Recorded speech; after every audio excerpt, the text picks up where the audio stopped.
Olá, tudo bem?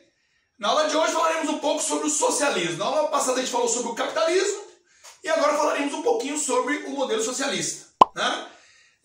Lembrando que o mundo hoje é dominado pelo modelo capitalista, um modelo que vem desde a crise feudal na Europa, né?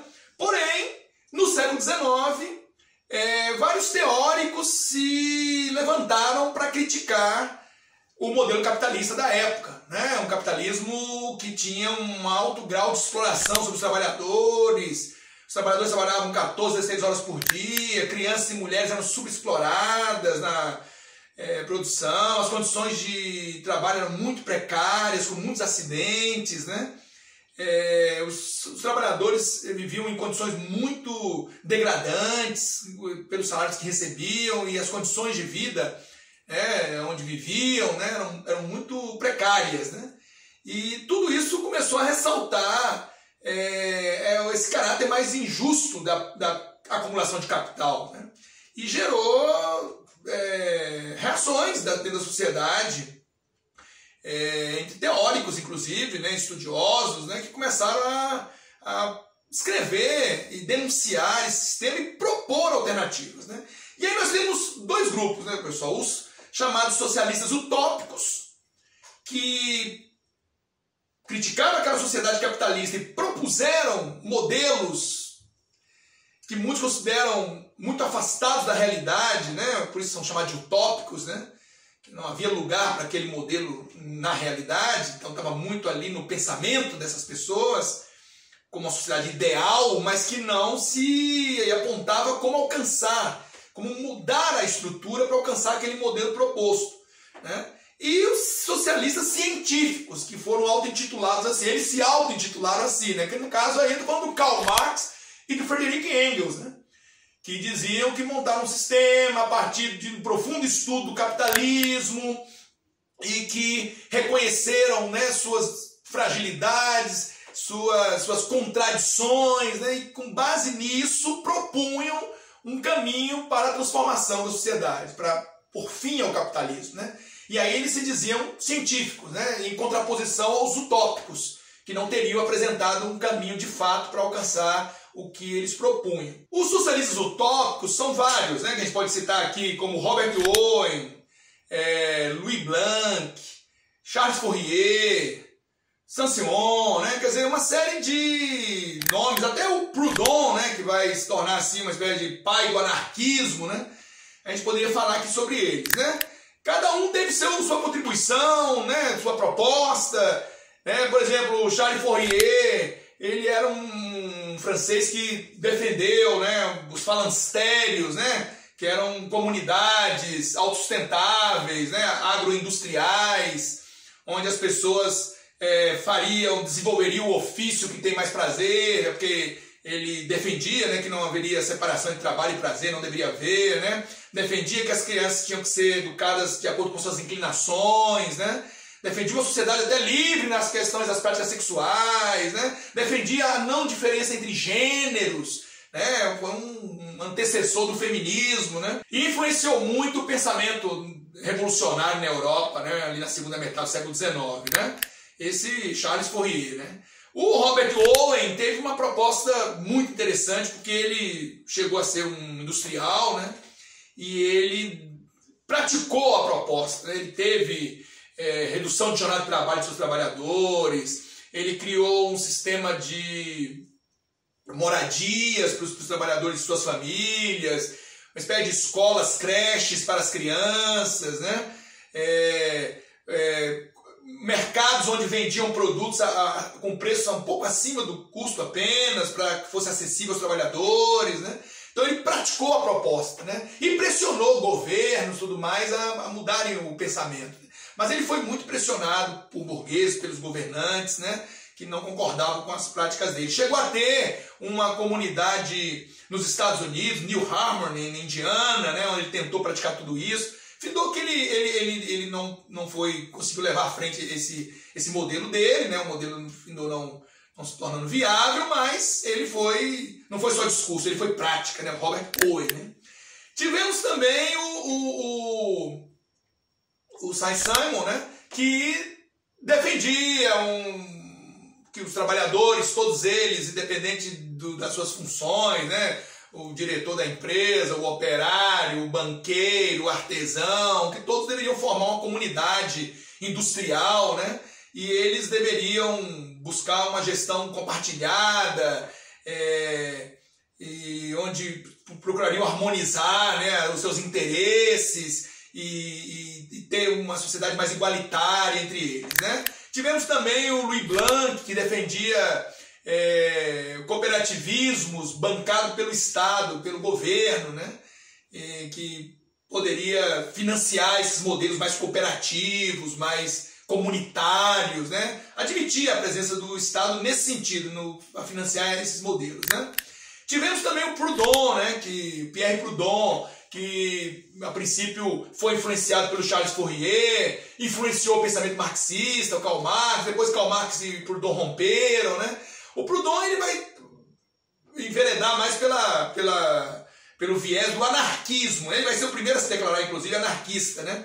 Que é um modelo que fala de uma sociedade mais justa, mais igualitária, mas com ausência de Estado, ausência de burocracia, ausência de liderança, né? Que é o mais radical que o modelo marxista propunha, né? Porque o Marx propunha a existência do Estado no período de transição entre o capitalismo e o comunismo, né? Durante o socialismo. E o Proudhon já tinha um pensamento mais radical, né? Então, esses que eu estou citando aqui são os utópicos, né? Os socialistas utópicos, né? Agora, no caso do Proudhon, ficou mais marcado como o anarquista, né? Tivemos o Bakunin também, né? Que era um russo que se inspirou nas ideias do Proudhon, só que ele tinha uma visão mais radical desse fim do Estado, né? De como se alcançar esse fim do Estado. E o socialismo científico aí já está baseado nas ideias do Karl Marx e do Friedrich Engels, né? O Marx era um estudioso, um jornalista, né? E o Engels, ele era filho de um industrial, né? E os dois findaram se associando no que escreveram, na forma de pensar, né? Como o famoso Capital, né? Que é assim, a base do pensamento do Marx, né? O Manifesto Comunista, também que foi escrito por eles. E baseado nisso, o Marx ele levantou todo um estudo, onde ele, claro, viveram na Alemanha, né? Por isso eu trouxe aqui, né, o portal de Brandenburgo para simbolizar a Alemanha, né? Porque Marx criticava a sociedade alemã do século XIX, né? O capitalismo alemão do século XIX. E ele via no capitalismo grandes contradições, né?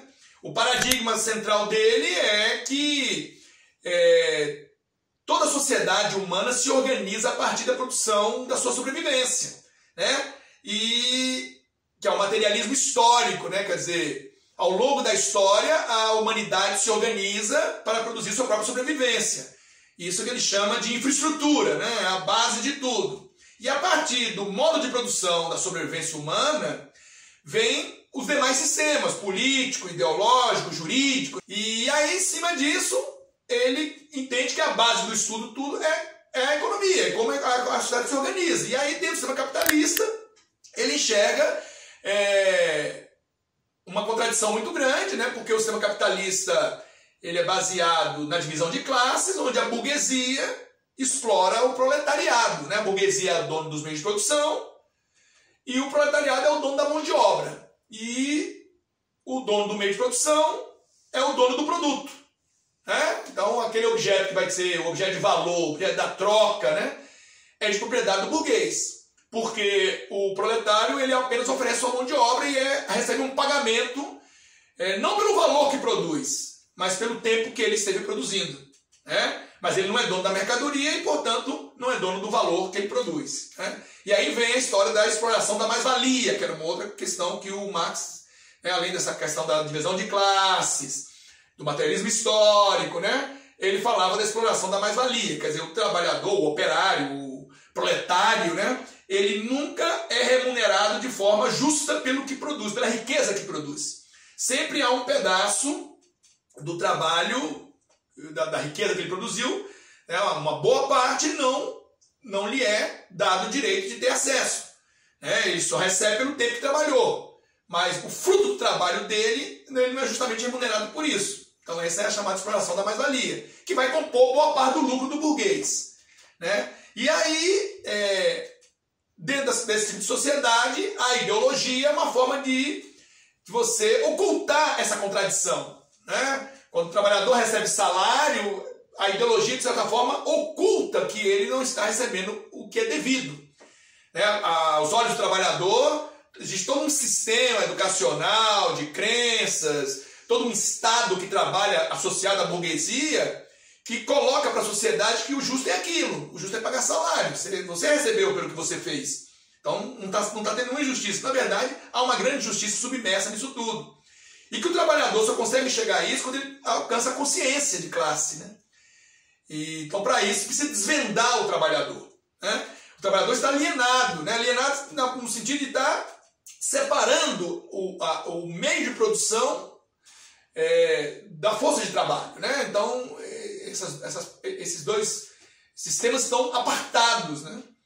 E aí desumaniza a produção, né? Mercantiliza o trabalho vira uma espécie de mercadoria, né? Que pode ser comercializada.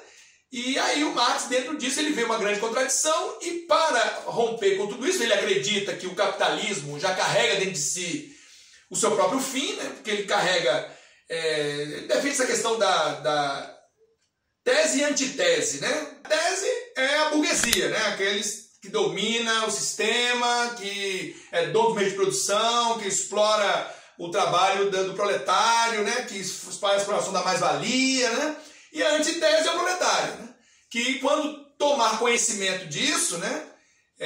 O motor dessa sociedade capitalista é a dialética, né? Desses dois grupos, né? Entre esses dois grupos. E aí, quando esse grupo, que está numa situação mais vulnerável, né? Uma situação de mais injustiça, quando ele tomar conhecimento de tudo isso, ele vai romper com isso, né? Através da luta armada, né? O Marx defende a luta armada, né? E ele não acha que isso é feito por formas pacíficas, porque a burguesia nunca vai permitir que isso aconteça. E o Estado está a favor da burguesia. O Estado é uma criação da burguesia, o Estado moderno, né? E acaba o Estado o monopólio da força. E o Estado vai usar o monopólio da força para impedir que a burguesia seja contrariada na sua vontade, né? Então ele acredita que romper com esse modelo se dá pela revolução, né? Uma revolução você rompe com isso. E aí você tem a tese a burguesia, a antitese o proletário, e a síntese é você transitar desse mundo para o mundo comunista, né? Através do socialismo. O socialismo seria uma fase de transição, onde você vai ter o Estado assumindo a propriedade dos meios de produção. Então, com isso acaba a propriedade privada, porque passa a ser tudo do Estado, né? E as pessoas vão passar, então, a prestar serviços para o Estado, porque o Estado que é o dono dos meios de produção, e vai se evoluir para um modelo em que não vai precisar mais do Estado existir. O Estado vai poder desaparecer quando chegarmos ao comunismo, né? No socialismo, você vai ter uma economia planificada, não é mais economia de mercado, como no capitalismo, né? Então, quem define a produção é a planificação estatal. Eles alegam que isso é mais justo, né? Porque se o Estado planeja, ele planeja para todos, então todos terão acesso, minimamente, né? E vai chegar um momento, claro, no socialismo você ainda ganha conforme sua produção, mas vai evoluir para um momento em que o Estado vai desaparecer, tudo vai ser autogerido e você começará a ganhar conforme a sua necessidade. Aí você estaria no comunismo, né? Então Marx aponta para esse caminho, certo? E claro, ele estrutura, você vê que, pelo que eu estou colocando aqui, todo o marxismo é estruturado, né? Ele tem todo um estudo teórico, onde ele define conceitos, né? E define os caminhos a serem traçados para se alcançar esse modelo. Por isso que ele se auto-intitulou de científico, né? E aí, pessoal, isso vai inspirar a Revolução Russa de 17, né? Na futura União Soviética, no que era ainda o Império Russo, né? As chamadas revoluções russas, né? Nós temos ali a Rússia, ela chega à segunda metade do século XIX como um país imperial, um país dos czares, né? E um país ainda atrasado, muito rural, né? Um país ainda absolutista, foi o último país da Europa a abandonar o absolutismo, né? E um país que no final do século XIX vai amargar derrotas em guerras com o Japão, né? Perda territorial, o empobrecimento da população, né? Frente a uma nobreza, uma realeza que vivia em palácios, com opulências e tudo mais, né? E em 1905 haverá um primeiro levante, né, dentro do país, porque o país ele vai começar a fazer a sua revolução industrial tardiamente, haver transformações, né, migração do campo para a cidade, ascensão de classe burguesa, comerciantes, industriais, né, os próprios camponeses vão se organizar mais, e aí vai começar uma pressão sobre o czar, né, o Nicolau II, né, que é o czar que vai estar no poder no século XX, e ali no início do século XX, 1905, vai ter um levante popular chamado Domingo Sangrento, né? Cuidado para não confundir com o Domingo Sangrento lá da Irlanda, né? Mas esse é o Domingo Sangrento dos russos, onde o czar botou a guarda para poder reprimir esse movimento, né? De manifestações nas ruas e tudo mais, levando a centenas, talvez milhares de mortos.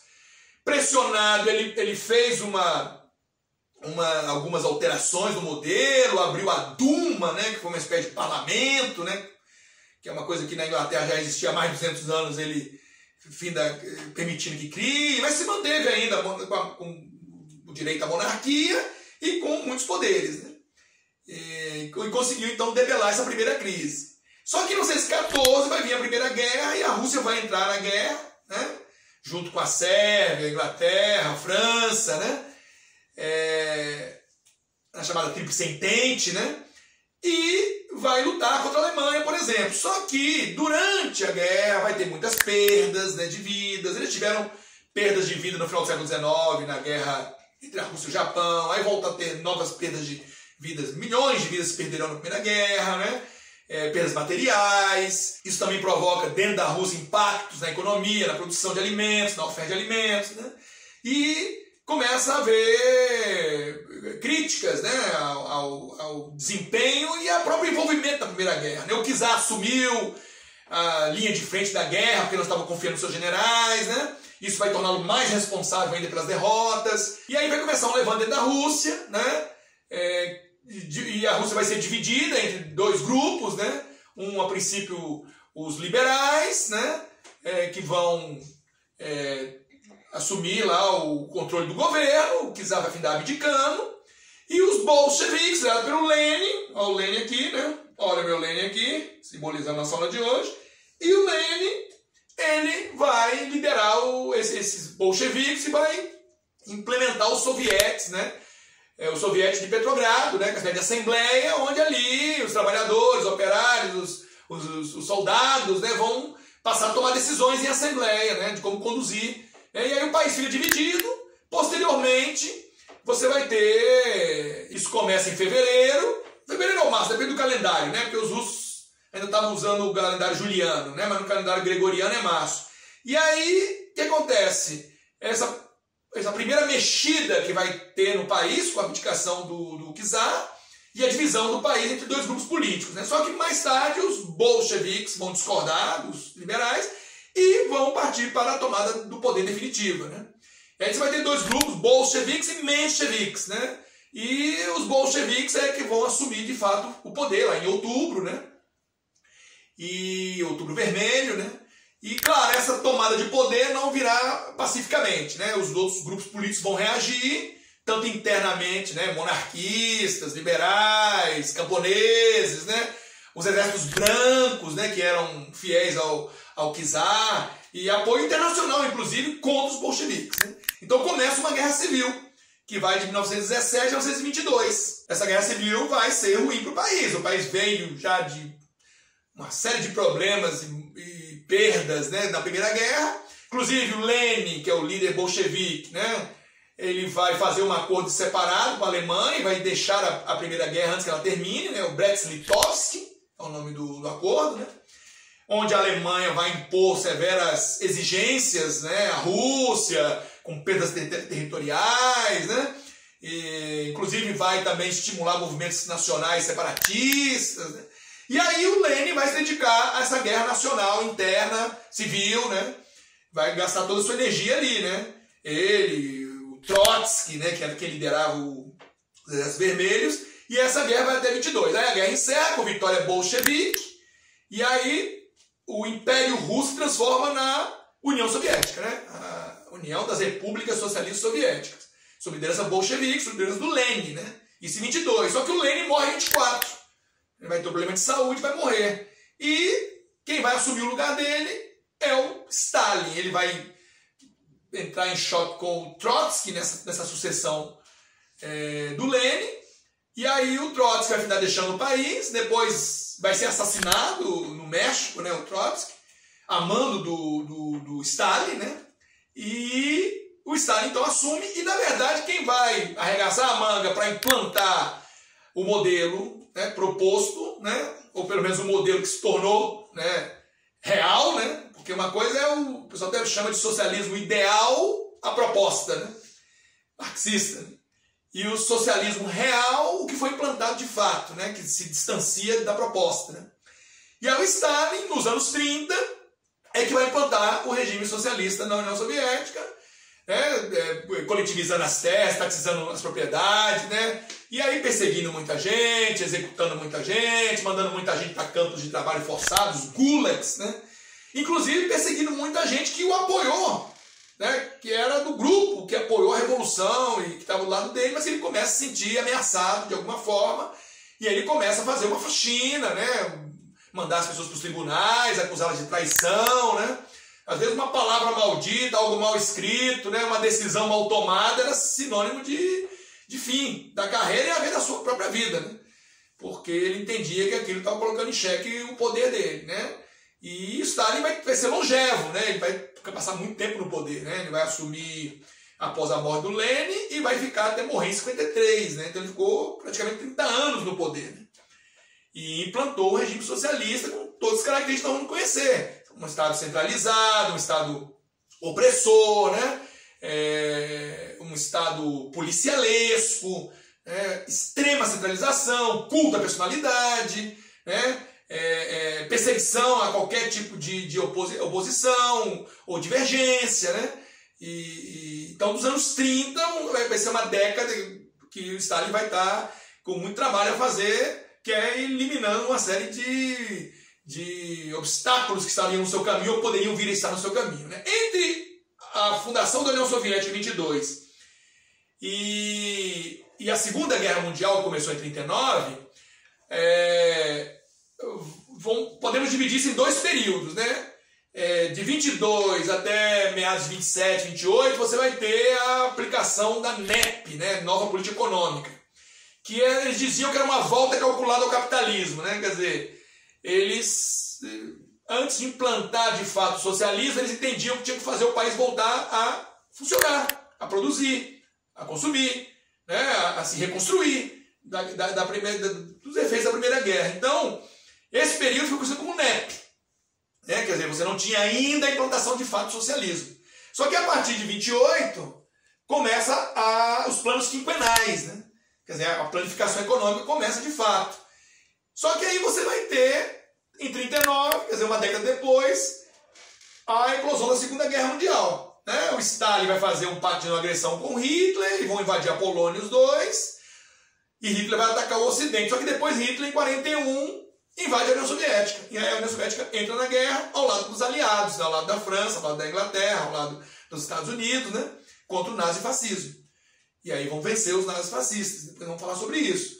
Certo? Então, e aí o Stalin, sempre justificando, e o próprio Lenin também fazia isso, né? Que as condições especiais, né, não permitiam a implantação do socialismo conforme estava na teoria, né? Porque eles precisavam organizar o país, vencer a guerra civil, implantar progressivamente o socialismo, coletivizar as terras, estatizar a produção, planificar a economia. Então, nesse período, aí veio a Segunda Guerra, né? Aí depois da Segunda Guerra veio a reconstrução, a Guerra Fria, e aí sempre com o argumento de que estava protegendo o sistema, protegendo o povo, né? Do capitalismo, dos inimigos do comunismo, dos inimigos do povo, né? E aí um sistema extremamente opressor, ditatorial, né? Que perseguiu muitos, que oprimiu muitos, que levou muitos à morte, né? Vai se instalar no mundo afora. Aí o Stalin, ao avançar contra o nazismo na Segunda Guerra, vai implantar regimes socialistas em todo o leste da Europa, tornando aqueles países seus satélites, né? Estou falando de Polônia, Hungria, Tchecoslováquia, Romênia, Bulgária, né? O socialismo vai se expandir pela Ásia, China, Coreia do Norte, Mongólia, Vietnã do Norte, né? Vários países vão se converter. A Índia vai ter um flerte grande com a União Soviética, embora não vai adotar o socialismo, né? O Egito, né? Também flertou muito com a União Soviética. Alguns países da África, além do Egito, Angola, Moçambique, né? Líbia, do Gaddafi, adotaram regimes pró-socialistas ou regimes socialistas, né? Aqui tivemos Cuba, né? Fidel chegou ao poder, pressionado pelos Estados Unidos, ficou se associando aos soviéticos, né? Enfim, adotando o modelo soviético também. Então, e aí vem a história da Guerra Fria, né? Quando o socialismo começa a expandir no pós-guerra, isso começa a incomodar os Estados Unidos e seus aliados, e aí começa todo um sistema de contenção do socialismo, a famosa doutrina Truman, que nós falaremos depois, que está dentro já do módulo aí da Guerra Fria, que nós vamos falar daqui a pouco, ok?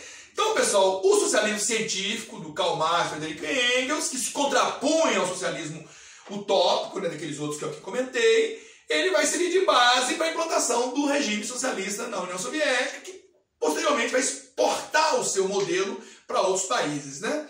E claro, houve uma séria distorção entre o que foi proposto e o que aconteceu de fato, né? E aí o sistema socialista que vai ser de fato praticado vai afastar o poder das pessoas, as pessoas não vão fazer autogestão como estava proposto, não vai chegar ao comunismo, né? Que era só uma fase transitória, o socialismo. E esse sistema vai findar naufragando na Europa, a própria União Soviética vai chegar ao seu fim no final dos anos 80 e nos anos 90. Né? Quer dizer, o modelo vai implodir, ele não vai ser autossustentável, ele não vai conseguir se manter como o capitalismo fez ao longo de séculos, né? E alguns países, como a Coreia do Norte, já falei, ainda resistem até hoje dentro desse modelo. Outros já fizeram um hibridismo grande, como Cuba, como Vietnã, China, né? Então isso mostrou que o regime socialista, da forma que ele foi organizado, da forma que ele foi praticado, ele não se mostrou viável, né? Ele não conseguiu gerar o ganho material que as pessoas esperavam, ele se opôs à liberdade das pessoas, né? E isso não favoreceu a manutenção do sistema, ele ficou implodindo, né? Claro que a figura do Gorbachev lá na União Soviética, né, um líder que chegou ao poder em 85 com a visão reformadora, abriu as portas para o fim do sistema, né? Não era o que ele queria, mas foi o que de fato aconteceu. Poderemos falar sobre tudo isso quando estivermos tratando da Guerra Fria, ok? Espero que vocês tenham gostado da nossa aula de socialismo. A ideia é dar uma visão panorâmica de cada um dos sistemas, né? E poder agora abrir as portas para entrar na Guerra Fria, ok? Até o nosso próximo encontro.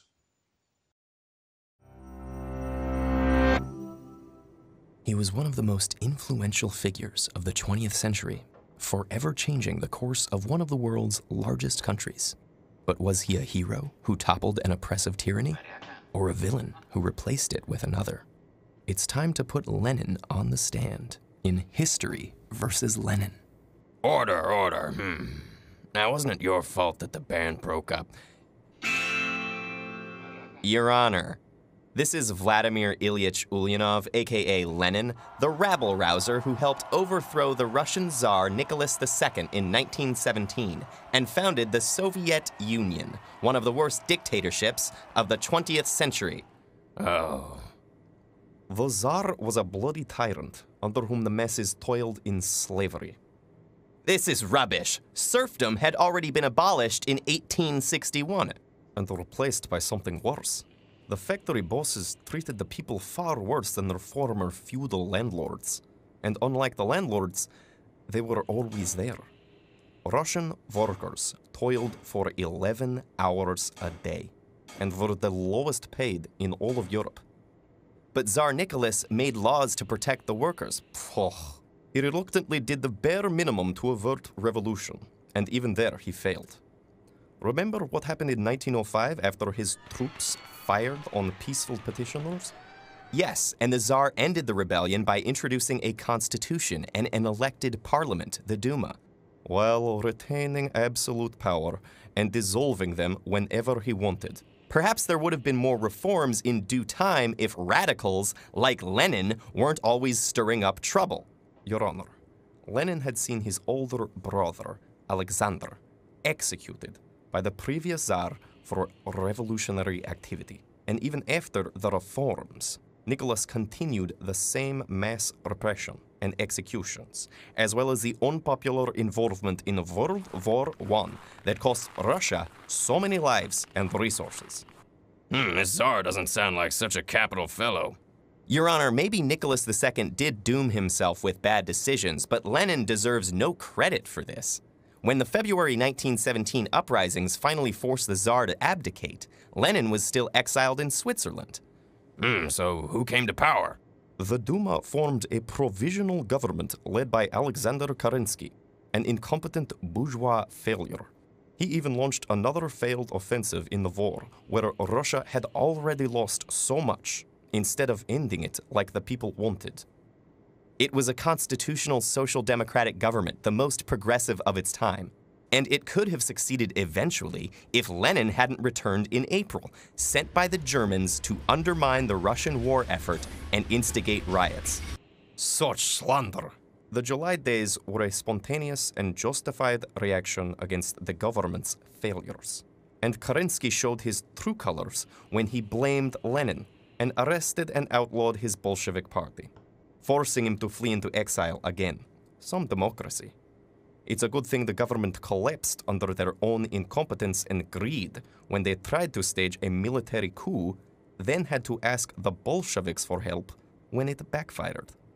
After that, all Lenin had to do was return in October and take charge. The government was peacefully overthrown overnight. But what the Bolsheviks did after gaining power wasn't very peaceful. How many people did they execute without trial? And was it really necessary to murder the Tsar's entire family, even the children? Russia was being attacked by foreign imperialists trying to restore the Tsar. Any royal heir that was rescued would be recognized as ruler by foreign governments. It would have been the end of everything the people had fought so hard to achieve. Besides, Lenin may not have given the order. But it was not only imperialists that the Bolsheviks killed. What about the purges and executions of other socialist and anarchist parties, their old allies? What about the Tambov Rebellion, where peasants resisting grain confiscation were killed with poison gas? Or sending the army to crush the workers in Kronstadt, who were demanding democratic self-management? Was this still fighting for the people? Yes. The measures were difficult, but it was a difficult time. The new government needed to secure itself while being attacked from all sides, so that the socialist order could be established. And what good came of this socialist order? Even after the Civil War was won, there were famines, repression, and millions executed or sent to die in camps, while Lenin's successor, Stalin, established a cult of personality and absolute power. That wasn't the plan. Lenin never cared for personal gains. Even his enemies admitted that he fully believed in his cause, living modestly and working tirelessly from his student days until his too early death. He saw how power-hungry Stalin was and tried to warn the party, but it was too late. And the decades of totalitarianism that followed after? You can call it that, but it was Lenin's efforts that changed Russia in a few decades from a backward and undeveloped monarchy full of illiterate peasants to a modern, industrial superpower with one of the world's best educated populations, unprecedented opportunities for women, and some of the most important scientific advancements of the century. Life may not have been luxurious, but nearly everyone had a roof over their head and food on their plate, which few countries have achieved. But these advances could still have happened even without Lenin and the repressive regime he established. Yes, and I could have been a famous rock and roll singer, but how would I have sounded? We can never be sure how things could have unfolded if different people were in power or different decisions were made. But to avoid the mistakes of the past, we must always be willing to put historical figures on trial.